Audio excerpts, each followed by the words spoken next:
Pessoal, meu nome é Vinícius, eu faço quadrinho para os outros e agora estou tentando fazer um quadrinho do zero para mim, entendeu? De autoria própria. E esse tem sido o meu maior desafio que eu tenho compartilhado com vocês. Então, nós falamos sobre contrastes conceituais para ajudar não apenas a estabelecer uma dinâmica interessante entre antagonista e protagonista, mas também desenvolver toda a história mesmo. A história ela fica muito mais interessante se nós contarmos através de contrastes. Eita, cigarra cantando freneticamente aqui. Então, estabelecemos 3 pares. A gente não precisa fazer uma lista exaustiva de aspectos contrastantes. Então, né, do lado dos antagonistas temos a claridade, do protagonista a obscuridade, conservação, disrupção, humanidade sobre humanidade. Aqui, o segundo par, eu evitei, eu procurei evitar termos tipo assim, ordem do lado dos antagonistas e caos do lado do protagonista, porque esses termos eles já estão carregados com uma carga de negatividade, né, e positividade, né, como se a ordem, ela normalmente ela é compreendida por nós, né, como uma chave positiva e a disrupção negativa, quando e o caos é negativo, né? Então, justamente eu procurei usar, em vez de ordem e caos, conservação e disrupção, para justamente fugir desse pensamento binário de bom e ruim, bem e mal. É uma coisa que eu quero evitar nessa história. Então, para mim, ficou mais fácil trabalhar com conservação e disrupção. Por quê? Porque a conservação, o senso comum, né, a gente não entende como algo essencialmente bom. A conservação pode ser ruim, como, por exemplo, a conservação de um relacionamento tóxico, né? Então, no caso, por exemplo, de um relacionamento tóxico, a parte que sofre a violência, quando ela toma uma medida disruptiva, seja ela simplesmente pegando as coisas e sair de casa, seja ela revidando a agressão, essa disrupção ela é positiva, né? Por exemplo, então eu procurei trabalhar justamente com esses termos para escapar disso, tipo assim, a claridade e obscuridade, né? A obscuridade pode ser ótima, né? Para várias coisas, né? A obscuridade ela é o ambiente do descanso, né? Por exemplo, né? Você não consegue dormir no claro, entendeu? Então justamente é interessante. Eu tenho procurado na história fugir desse pensamento binário bem e mal, bom e ruim. Então, tudo bem, trabalhamos esses 3 pares. O que nós podemos fazer com esses pares contrastantes com relação à narrativa propriamente dita, já que estamos falando de história, né? É uma história em quadrinho, mas é uma história em quadrinhos. Então vamos falar aqui justamente da diagramação dos quadros. Então, lembrando, né, do lado dos antagonistas, claridade, conservação, humanidade. Então, por exemplo, na primeira página, o que nós temos? Nós temos uma diagramação bem contida, né? Aqui, ó, quadros de tamanhos iguais,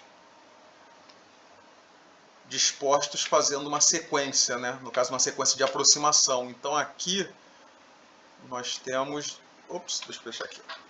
Aqui nós temos, né, a claridade no sentido em que é uma diagramação que você vê claramente os elementos, você vê que eu evitei sobreposições que obscurecessem os personagens, né? Os 16 generais estão aqui todos, né? Você consegue ver, tirando um ou outro, né? Você consegue ver as faces deles, né? Em sua maioria. E mais o que?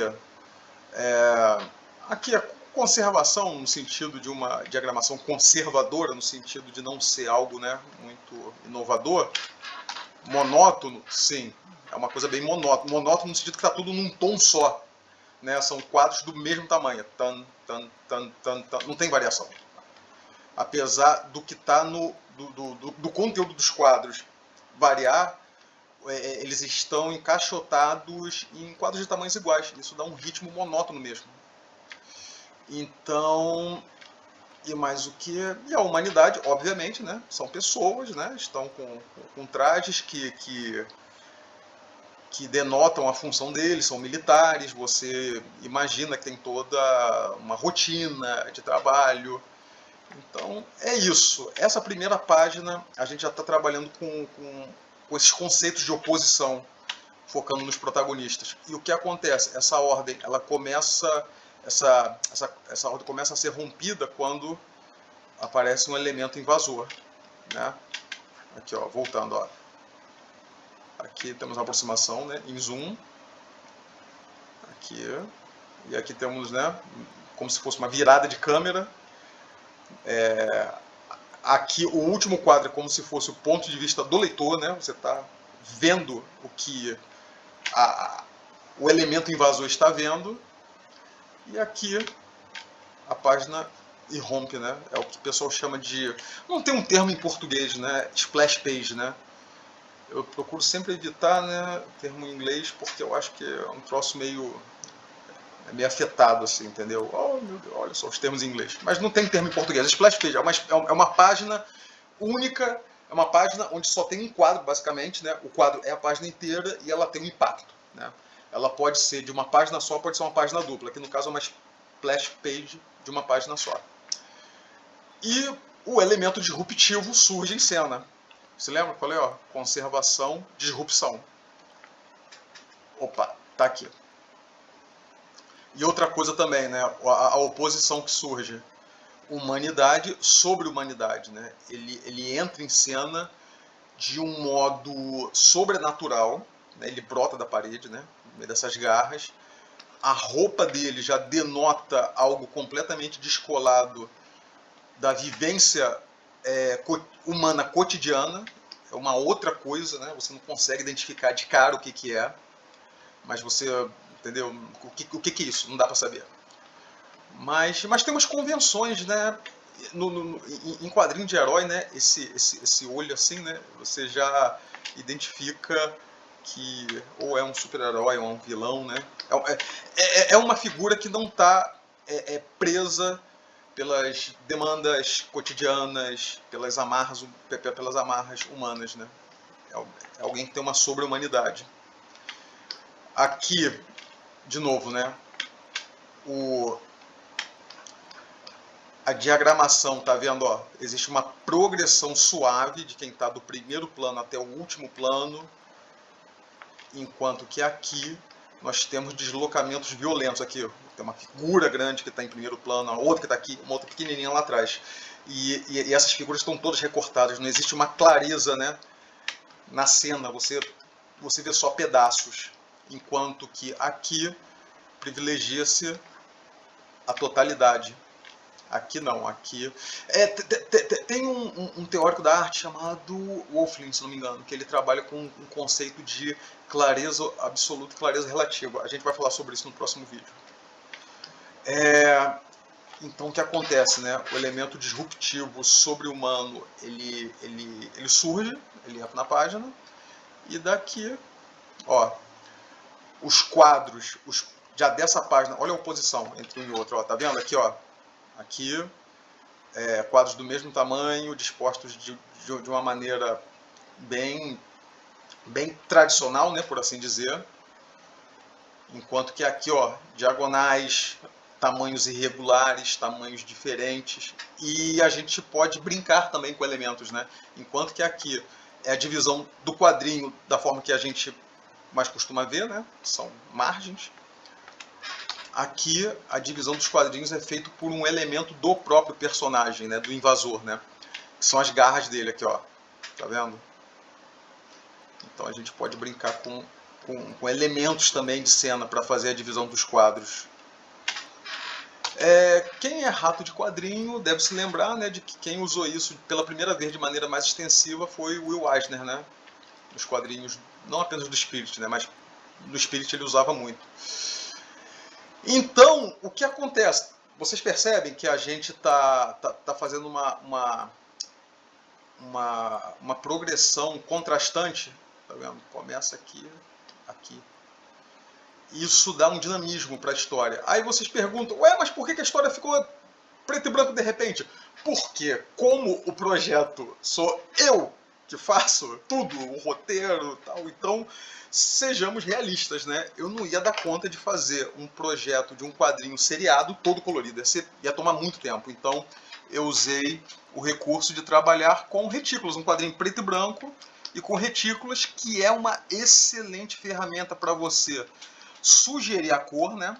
Na verdade, você ajuda a definir, né, figuras, os planos, tal, sem precisar ser algo muito detalhado. Retícula é algo que realmente ajuda muito. Eu vou fazer um outro vídeo só para falar de retícula.